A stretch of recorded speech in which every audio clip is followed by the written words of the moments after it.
Welcome back. Today we're going to be talking about dismantling pallets again. Wait, where are you going? No, please don't leave. It's not that bad. It's actually going to be pretty instructive. Stick around. So there's a reason why I have these saws here on my right. Is dismantling pallets like anything else. Everybody just kind of finds their own way and usually sticks with the habit. Some people go for a crowbar, some people go for a pallet buster or a deck buster, and some people go for a sawzall. Statistically speaking, from the feedback I get, the sawzall seems to be, a favorite among a lot of people, which is all fine.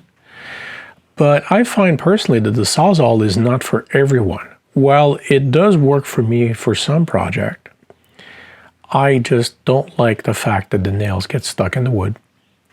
That makes it very dangerous. I can't use those boards inside my table saw, and I certainly can't run them through my planer. Which basically is why I've stuck pretty much with the pallet buster up and until now. The pallet buster is not a perfect approach. Like a lot of people correctly pointed out, it has a tendency to split the boards. Because essentially what you're doing is that you're applying pressure to the board to basically rip it out of the rafter, dislodge the nails. Some of those nails can be pretty tough, and some of those boards can be pretty weak. Usually they're very dry, and dry boards split even more than, well, boards that are not as dry as that.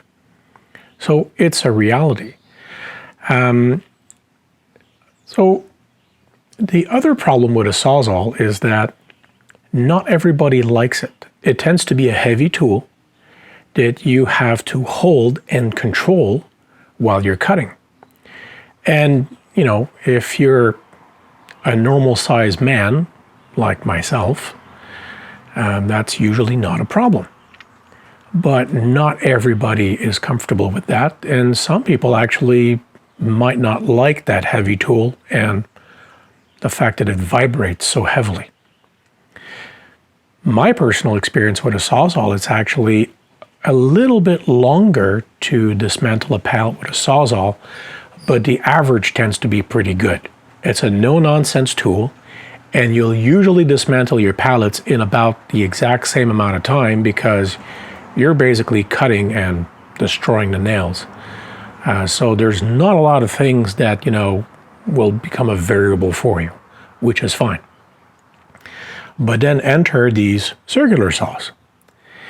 So a while ago, someone suggested to me that, I should try dismantling a pallet with a circular saw, which I have. And that did not go as well as I thought, and most likely because I didn't think it through all that much. But now I have. And also, if you equipped a good circular saw, so we'll leave the circular saws that are a little bit on the weaker side out of the equation here, and stick with the stuff that's a bit more powerful. So here I have a 20-volt tool, and here I have a corded tool. Both have plenty of power. Most classical pallets, the way that we're pretty much all used to them, at least in North America, have 3 rafters, which is usually what I basically call a 2x4. Sometimes they've got a bit of a curve cut into them, but sometimes they don't. The Euro pallets are the ones with the block. So for all intents and purposes here, we're going to be talking about the pallets with the 3 rafters and the 2x4s. Those 2x4s, those rafters, they tend to be relatively flat. Every now and then you're going to encounter a pallet where the rafter is going to be a little bit curved or bent. I would personally avoid those altogether unless it's got some really nice boards, in which case it's worth the effort.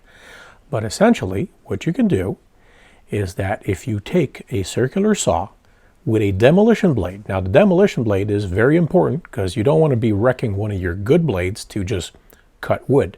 You're going to be cutting nails with this.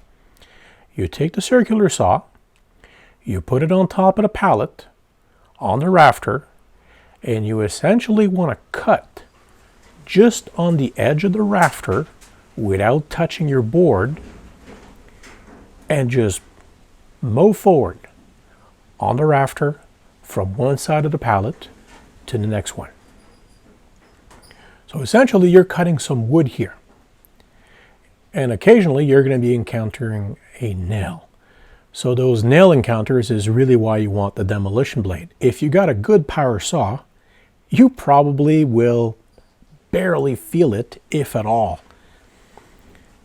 So just continue forward, try to stick to cutting as close to the board as you possibly can, again, without cutting the board at all.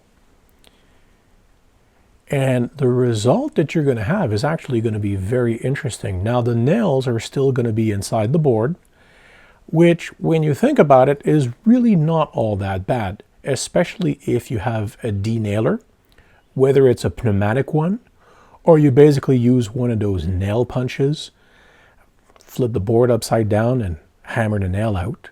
It's completely fine. But sometimes what you can do is that you'll be able to find a nice little distance between the rafter and the board where you just leave a little bit of that rafter on, and when you remove that little piece of wood, you actually have a little bit of that nail sticking out, which will make removing the nail that much more easier. So I hope that this has been instructive and informative. We try to produce videos on a regular basis, but with everything that's been going on, it's been a little bit chaotic for all of us, and we're definitely out of our comfort zone.